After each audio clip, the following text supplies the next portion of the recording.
My name is Agnes. I didn't expect to meet a stranger at my mother's door that fateful day, especially after everything she'd been through with my father. My mother had promised me and herself that no man would ever treat her like she deserved.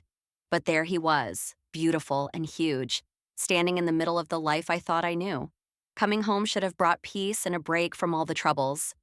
Instead, it turned into a whirlwind that started with quiet glances, turned into shared smiles, and ended with us painting every wall in that house, and secrets we couldn't keep forever.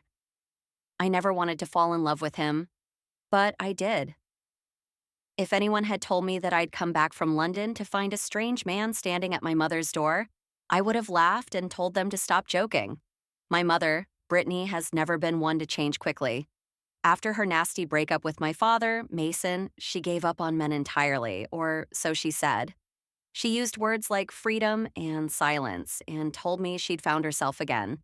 So imagine my shock when a taxi dropped me off at her home in Toronto and a man I'd never seen before answered the door. He was tall, broad-shouldered, and incredibly handsome. The kind of man you'd expect to see on a movie set. Not in my childhood home. His eyes met mine as if he'd been waiting. "You must be Agnes," he said with a soft smile. "You must be," I said, coldly and sheepishly. He stepped back and let me in without another word. The house smelled of vanilla and was polished just as I remembered, but everything else was different. New furniture, new curtains, a new energy I couldn't place. Then my mother came out of the kitchen. "Darling," she cried, rushing toward me. She hugged me like she hadn't seen me in years, which was true, but all I could focus on was the way her hand brushed Jacob as she passed him. "This is Jacob," she said, almost casually. "He helps around the house." "Help? With what? Making her blush like a schoolgirl?" I didn't answer. I just nodded and looked away. My bags felt heavier than they had on the flight. I followed her upstairs to my old room and tried to hold my tongue, but my chest was burning. "Mom, who is he really?" she sighed. "Agnet, I didn't mean to keep this from you forever. I just didn't want to dump it on you the moment you got here." "Are you dating him?" I asked, already knowing what the answer would be. She nodded slowly. "Yes." I turned away. I couldn't sleep that night. I lay in bed, listening to their voices, their laughter. It sounded natural, easy, like they'd been happy for a while. And I hated that it made me feel like a stranger in my own home. But something about him wouldn't leave my mind, even when I closed my eyes. For the next few days, I kept my distance. I was polite, even helping him find things, but I was cold. I watched Jacob carefully.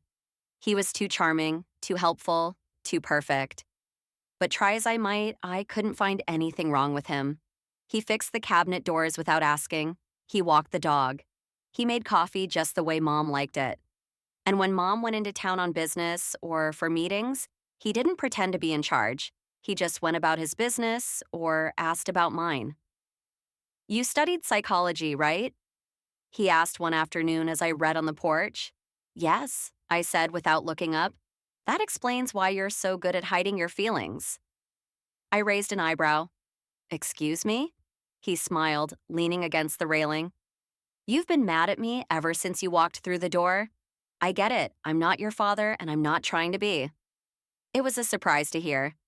"You're not that bad," I finally said. "That's the problem. If you were, it would be easier for me to hate you." From that moment on, something changed. The next morning, we sat in the kitchen and talked while Mom was out.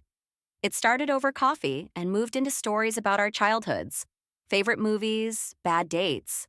He was smart, kind, and funny. I didn't want to like him, but it was late and he was looking at me like he knew it. Mom left for a week-long conference in Kingston, and the atmosphere in the house changed completely. It wasn't silence. It was tension. On the second day of her arrival, Jacob knocked on my door with 2 cans of paint in his hands. "Want to help me paint the living room?" he asked. I hesitated, then tried it on after him. We moved the furniture aside, laid out plastic sheets, and opened the window. Music was playing softly from the window. He was rolling paint on the walls, and I was trimming the edge with a brush. We barely spoke until the paint started to fall on our clothes. "You have a bruise on your cheek," he said, pointing. You have a spot on your neck. I answered back. Soon we were laughing and then playing at fighting with brushes. It was a normal game until a certain point. He reached out to wipe the paint off my face, and I froze. His hand was holding on. Agnet, he whispered. I kissed him first. It was slow, hesitant, then deep, then full of everything we were trying not to say. That evening, we went no further than the living room. The walls we had just painted had become witnesses to something forbidden. The next morning, I woke up in my bed with my heart beating fast. He brought me breakfast as if nothing had happened, but everything had changed. We were careful, silent, but a fire had started between us that we couldn't put out. It was only a matter of time before someone else noticed the smoke. Our neighbor, Mrs. Elizabeth, had lived next door for years. She was the kind of who noticed everything and told us even more. We didn't see her looking, but she did. The day after Mom returned from Kingston, everything fell apart. We were eating dinner. Mom looked relaxed and happy. Jacob was being too quiet. Then there was a knock on the door. There stood Mrs. Elizabeth, wearing her trademark fake smile and bright red lipstick. Brittany, she said, I just thought you should know. Your daughter and this man of yours have become too close while you were gone. Silence. Mom stared at her, then at us. Her eyes narrowed, confusion filling them, then anger. Is it true? She asked, looking straight at me. I opened my mouth but said nothing. Jacob stood up. It was a mistake. We didn't mean for this to happen, Mom screamed. The pain in her voice was unbearable. I trusted you, she told him through her tears.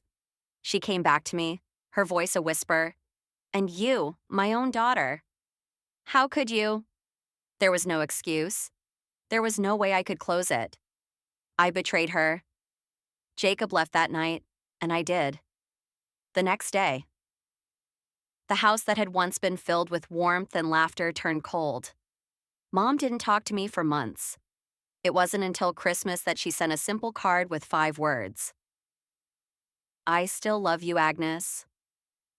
It was the beginning of forgiveness, but not the end. Jacob tried to reach out to me once, but I never responded. Some things, once broken, can't be repaired. Sometimes love isn't just building a house.